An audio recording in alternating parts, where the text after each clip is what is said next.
Videolarimizni oxirigacha kuzatib borganlaringiz uchun chuqur minnatdorchilik bildiraman. 19-asrning 80-90-yillarga kelib bu yozilgan g'azal Hazrati Hazini Eshonbuvani qalamiga mansub g'azal. Shoh asarga aylangan san'atkorlarning 100 ga yaqin san'atkorlar turli xil talqinda ijro etishgan. Hatto chet davlat san'atkorlari ham, chet mamlakat san'atkorlari ham bu qo'shiqni aytgan, juda maromiga keltirib, chiroyli qilib aytgan. Menimcha odam juda ko'p bo'lsa kerak. Farg'ona tong otguncha asari dunyoga kelgan. Shoh asarga aylandi. Hozir bu qo'shiqni har safar tinglaganimda, har safar har xil san'atkorlar tomonidan tinglaganimda yangicha, o'zgacha qabul qilaman va o'zgacha ma'no topaman.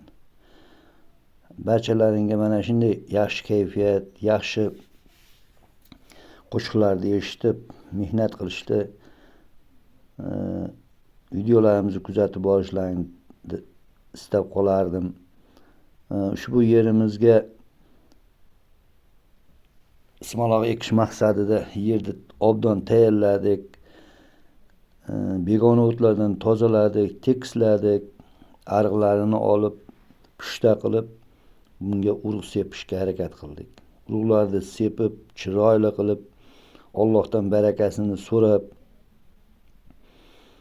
mana shu yerimizda yaxshi hosil berishini Allohdan so'rab mehnat qildik. Bizni mehnatimizni qadrlab, oxirigacha videolarimizni kuzatib borganlaring uchun sizlarga chuqur minnatdorchilik bildiramiz. Barchalaringga sog'lik, salomatlik, barchalaringga umrlaringga, rizqlaringga Alloh baraka tilayman.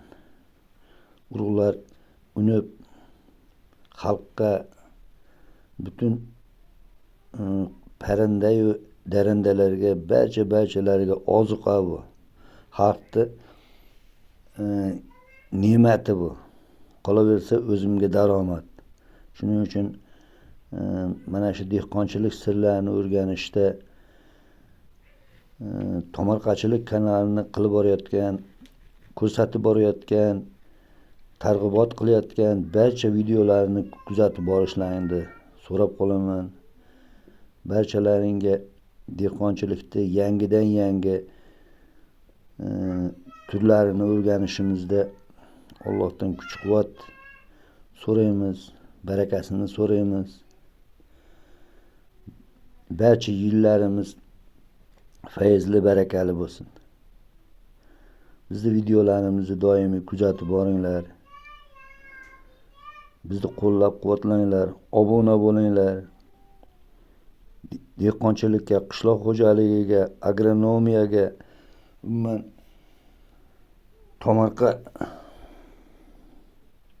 ishlariga qiziqadigan barcha do'stlarimizni minnatdorchilik bildirib, videolarimizni kuzatib borishlarini so'rab qolardim. Sog' omon bo'linglar. Barchalaringga kattadan katta rahmatlar aytaman.